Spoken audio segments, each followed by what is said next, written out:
Hello, my name is Manat Banassi. I take she, her pronouns. I'm a senior and I study economics and Middle Eastern studies, and I'm a proud Egyptian. Hi everyone, my name is Jenna Ramadan. I take the She series. I'm a junior studying government and modern Middle Eastern studies, and I'm Palestinian American. Hi everyone, my name is Anan. I take the He series. I am a Palestinian American studying government and economics, and I'm a senior. Hi everyone, I'm Dina Kabesi, and I'm a sophomore in Quincy House studying government and human developmental biology, and I'm Syrian and Lebanese. I forgot what I was supposed to say after that. And we're excited to answer questions. And we're excited. I was gonna say, and we're excited to answer questions about answer Arab questions. American heritage. And we're excited to answer questions about Arab American Heritage Month. What word comes to mind when reflecting on how your Arab American identity has impacted your interest in politics and public service? I can go first. I think the word that comes to mind is frustration. Most of what has pushed me to be more interested in politics is because I'm frustrated of what I'm seeing or what I grew up with, how I felt like Arab community was really just misunderstood and not represented correctly, and that pushed me to want to get more involved in advocating for our community. I can go next. The word that comes to mind for me is opportunity. I think, like Dina said, there's been a lot of misrepresentation in media and politics in general, as well as not even misrepresentation, but no representation. So I think it's sort of upon all of us to be able to use this opportunity to be able to create that representation and to do it well. You know, along the same theme, I think my word is storytelling. And just because that misrepresentation that we all grew up with, all of us are raised sort of in the shadow of 9/11. And so the things we saw in popular media or on the news sort of just told the narrative for us. Everything that I've done has been sort of to change that narrative and to push, you know, the real stories that come from Arab American communities. I think my word might be a little bit of a cop-out, but pivotal or integral is probably the one that came to mind. You said post 9/11. I think the one that comes to mind for me is like the Arab Spring, and really thinking about how I first became aware of my Arab American identity in the wake of the Arab Spring, talking about it in class. Like, I was the only Arab kid in my classroom, and so being able to kind of have this dual identity where being Arab meant knowing about foreign policy, knowing about politics, and really just centered the fact that my Arab American identity is integral to the way that I perceive public service and even why I want to be here in the first place. Second question. Who do you look up to personally and professionally, and how has your identity shaped those relationships?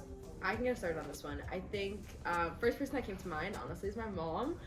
So I just think that, like, her being a Palestinian woman, I think a lot of how I've engaged with my culture has been through her. She's the first person ever took me to a protest. But I think on a professional side, I think the Arab American diaspora especially, I think deserves a lot of credit and support. And so Naomi Shihab Nye is a Palestinian poet. I actually skipped my junior prom to go see her speak in Vermont. But I think I really look up to her in the way that she's kind of captured her identity in the art and the avenue that she wants to pursue and put them together.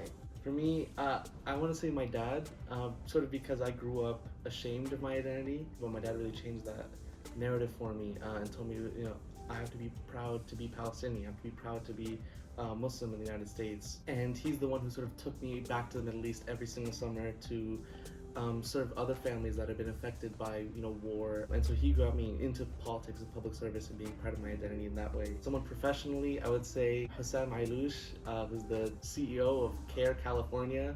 And he's someone who's so deeply embedded in my community in Southern California. He's there leading sort of attorneys, advocates, all sorts of volunteer drives for the Muslim community and for the Arab community. So I think personally also I look up to my mom especially because she also took me to go home to the Middle East every single summer, and I think she really valued sharing the culture with us from a young age, and even after, you know, there was conflict, continued to take us because she knew how important it was, and also because our family lived there. I think my grandmother also pushed me to be very much involved in politics.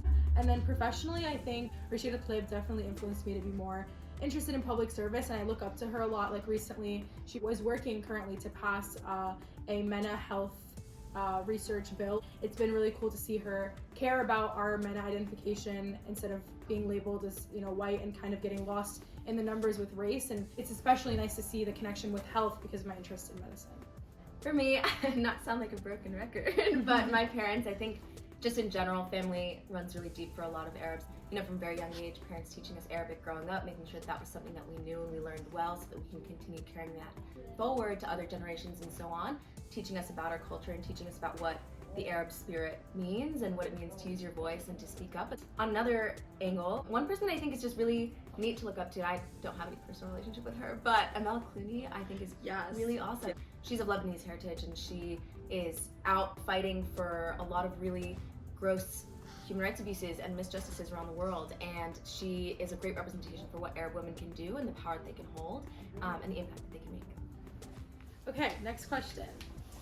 What do you love most about being a part of the Arab American community? The thing I love most, so there's a phrase in Arabic, dam khafif, meaning directly translating to light blood, but it actually means like lightheartedness.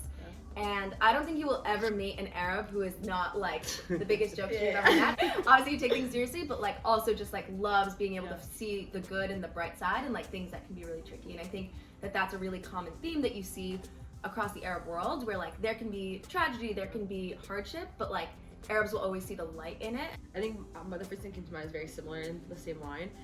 Not necessarily like the chaos that comes together when Arabs are together, but there's a lot of like this loud, rambunctious energy. It's like we're a big family. You don't have to be like genetically related. I know, like Anna and I met someone last week, and he was like, "Yeah, I'm like her cousin or like her brother." And I ran into that girl a couple days ago. She's like, "How's your brother doing?" And so there's very much a sense of like family and community that comes together. And when we're in the same space, it's loud. We're having fun. It's just like an instant connection that you make with one another. And so I think that's something I wouldn't trade for the world. For me, I think it's the service and the giving. Minat spoke about a lot of tragedy in the Middle East. What's been really special for me is how close that's brought us together. I mean, you'll see people from all over the Arab world sympathizing with the Palestinian cause, or with the Syrian issue, or with the Yemeni issue, and a lot of us have never been to each other's countries. For example, people are always there willing to line up and donate and give whatever they can to their fellow, Arab Americans or just Arabs in general. Yeah, I think speaking more generally about like the Arab American community, this is like a dual identity that kind of comes with being Arab and also American. It makes things make sense for me. It makes my communities come together, and I see other people who have lived, either in America for a shorter amount of time or grew up here and raised here, and they understand like the hardships that come with reconciling those two pieces. When I go back and visit back home, and they see like, oh, you're more attached to your Arab identity, you haven't like lost it per se. And I think I credit that because of the people that surround me that allow me to express that culture while being away from home. Okay. What are your hopes and aspirations for the Arab American community in the future? A week, a month, or years down the line? I can get us started on this one. When we were making the Arab American Heritage Month media list for the IOP, we had to get really creative in terms of like how we integrated names onto it. We put like a movie that Salma Hayek was in, or like Hips Don't Lie because Shakira is part Lebanese. So I would love to get us to the point where like the Arab American community is just, they're present and we're visible, right? You just automatically know an Arab American in the field that you're working in, whether it's public health, whether it's engineering, or the arts, or public service and politics. And we have value just for the work that we do, not necessarily for the Arab American identity. I think we're honestly getting to a point where like Arab Americans are being more visible both on this campus and in the United States and across the globe for work beyond like the foreign policy or politics that you typically see on the news. I totally agree with what you said, but I think especially in politics, I've loved that we've seen more Arab Americans involved, and I think that's something that, especially in the next election, I work with Arab America, so I wrote an article about like all these candidates that are running, and they're Arab American and they're young and they have these ideas, and I hope that the Arab American community realizes how politics is actually a defining and important part of being, American or even a citizen in any country, because it's important to have a say in, your government. I think a lot of times I've seen Arab Americans be less outspoken in politics, but if we want change to happen, especially as it relates to foreign policy or for our communities, we need to vote, we need to run, and I've been grateful to see that we've had more of that, and I want to see more and more and more. I think for me, I want Arab Americans in the future to unapologetically embrace the Arab parts of themselves.